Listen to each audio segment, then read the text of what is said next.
Kung bago ka lang sa channel na to at isa kang true-blooded Aldab Nation na nagmamahal po kila Maine Mendoza at Alden Richards, tama po ang channel na pinuntahan mo, kaya consider na kitang bagong subscriber. Mo ko nun? Cute ka nga, no? Oo, lang eh. Follow-up question dun sa number 1. Crush mo pa ba ako ngayon? Ano ba? Hindi na. Sagot. Cute ka kasi. Hanggang ngayon, cute ka. Sige, no pressure. Ikaw ba? Naging crush mo ba ako? Ihan lang tayo. Paligoy-ligoy ka. Paligoy-ligoy din ako. Oo na! May follow-up pa? Kung may follow-up pa, sasagutin ko. Oo na! Crush mo ko nun? Cute ka nga, no? Oo, lang eh. Follow-up question dun sa number 1. Crush mo pa ba ako ngayon? Ano ba? Hindi na. Sagot. Cute ka kasi. Hanggang ngayon, cute ka. Sige, no pressure. Ikaw ba? Naging crush mo ba ako? Ihan lang tayo. Paligoy-ligoy ka. Paligoy-ligoy din ako. Oo na! May follow-up pa? Kung may follow-up pa, sasagutin ko. Oo na! Welcome back mga kaaldab. Ito na naman po ang inyong lingkod, si Mr. Destiny. Well, good vibes lang po yung pinakita nating video, pampatanggal stress sa mga kumakalat ngayon sa social media, sa mga taong bitter na bitter po sa channel ni Mr. Destiny, at sa mga taong hanggang ngayon talagang ramdam mo na apektado nga po talaga sila sa mga nagaganap at sa mga nangyayari. Sabi ko nga po sa inyo, nakakalungkot kasi andito yung point mga kaaldab na wala na eh. Di po ba? Ano man po yung sabihin natin, ano man po yung maging pahayag natin, apektado nga po talaga si Mengay. Marami ngayong nakakapansin daw po, nakakita na hindi na nga po daw talaga maganda ang nangyayari kay Mengay. Sobrang apektado. Hindi po ito apektado kay Congressman Arjo. Apektado po si Maine sa pamilya po niya. Real talk mga kaaldab, kasi si Mengay po, siya po yung tipo na hindi po talaga sanay sa mga ganitong nagaganap at nangyayari. Kasi kung titignan nyo mga kaaldab, si Mengay simpleng tao lang po. Simpleng, kumbaga, nagbibigay ng saya at tuwa at sigla pagdating sa pananghalian. Tapos siya po ngayon ang pinagpepiestahan. Tapos siya ngayon ang pinag-uusapan. Siyempre mag-iiba na nga po talaga yung senaryo. Kaya sabi ko sa inyo, ito yung isa sa rason at dahilan kung bakit po mas marami ang affected. Kung bakit po mas marami ang hindi po talaga natutuwa sa mga nakikita nila patungkol po kay Mengay, tapos ginagawan po ng issue na kumbaga nai-stress. Ito na nga po siguro yung rason para hiwalayan na nga po ni Mengay si Congressman Arjo o tapusin na nga po ang Zarzuela. Kaya nga po yung iba nagpo-push na iwan mo na, pinapa ganito ganyan. Tapos yung iba naman po nagsasabi na alam daw po ni Mengay yung mga pinaggagawa ni Congressman Arjo.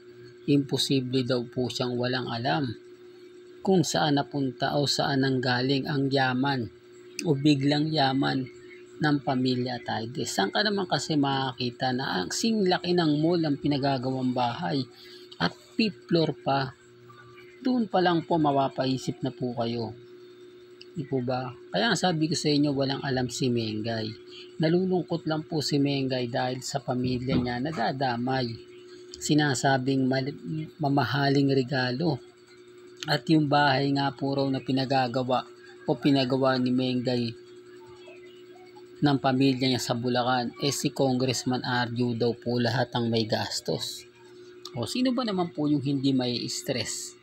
Sino naman po ba yung kumbaga hindi may inis pag ganyan yung mga bali-balita? Yung talagang idinidiin ka, yung talagang sinasabing ikaw yung nagwaldas, isasama mo pa sa mga bakasyon na dapat ang bakasyon kuno ni Mengay ay hindi naman po talaga literal na lahat. Di po ba? Yun, inedit lang po yun. Noong mga panahon pa ng Aldab, pinagsama-sama po nila at ang pinakamalungkot nga po rito, pumunta nga po ng Amerika sa Las Vegas kuno si Mengay at namili daw po ng sasakyan. Kasama nga po raw si Congressman Arto. May mga bagay-bagay po mga Aldab na mahirap nga po talagang paniwalaan. Pero pagdating kasi sa social media,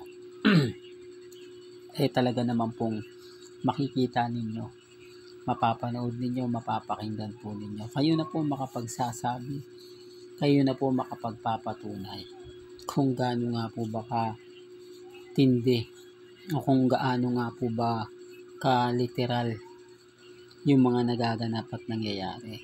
Kaya nga sabi ko sa inyo, ako pagdating po sa pagbibigay ng update, pagbibigay ng balita, abay 101% tayo.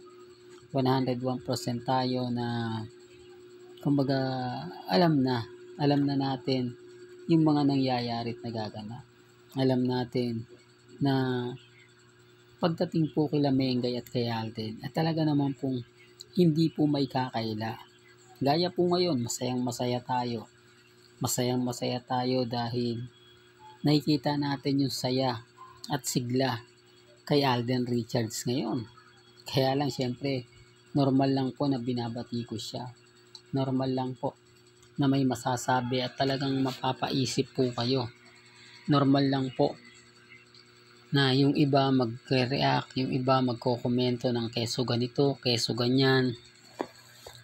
Halos lahat po talagang mapapaisip ka. Halos lahat po talagang malalaman at malalaman mo. Kaya nga sabi ko sa inyo, basta't na andito lang kayo sa channel ni Mr. Destiny, basta't nakatutok lang po kayo lagi, relax lang kayo. Di po ba? Kampante lang. Hayaan nyo lang po yung mga bitter na yan. Hayaan nyo lang po silang mainis, magalit. Ang importante lang naman po, tayo. Di po ba alam natin yung mga nangyayari? Alam natin yung mga nagaganap.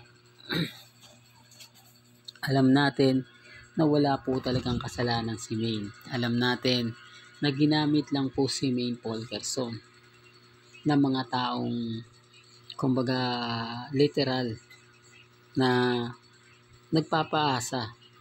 Di po ba? Ngayon wala ng Armin, makakalungkot sa kanila. Iilan na lang po ang Maine fanatics at ilang legit Dabbercats galit pa kay Mengay. Mararamdaman mo dahil hindi na po sinisigaw ang pangalan ni Mengay na katulad po ng dati. Kung isa po kayo sa nanonood ngayon sa TV5, sa studio ng TV5, sa Itbulaga, kayo na rin po makapagsasabi niyan.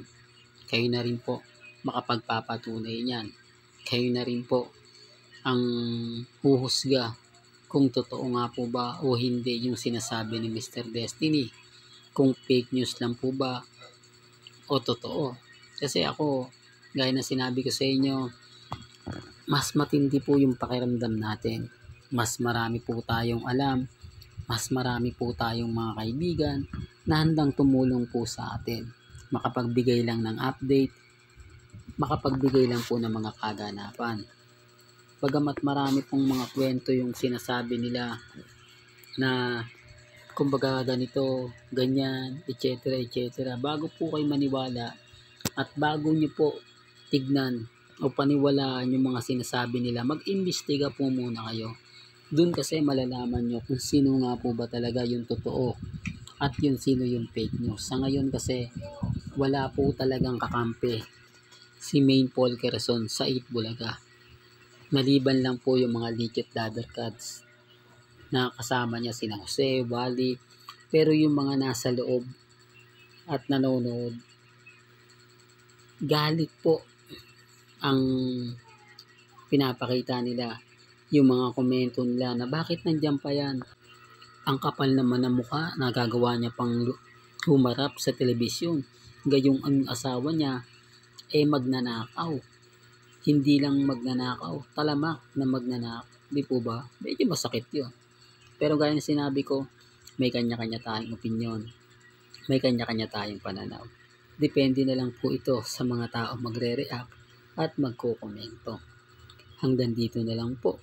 ang ating latest updates. Kaya kung gusto nyo pa po ng pinaka-latest at sariwang update, bay lagi lang po kayong tututok dito po sa channel ni Mr. Destiny para updated po kayo sa bagong latest na i-upload po natin. Hanggang sa muli, salamat po sa panonood at pakikinig.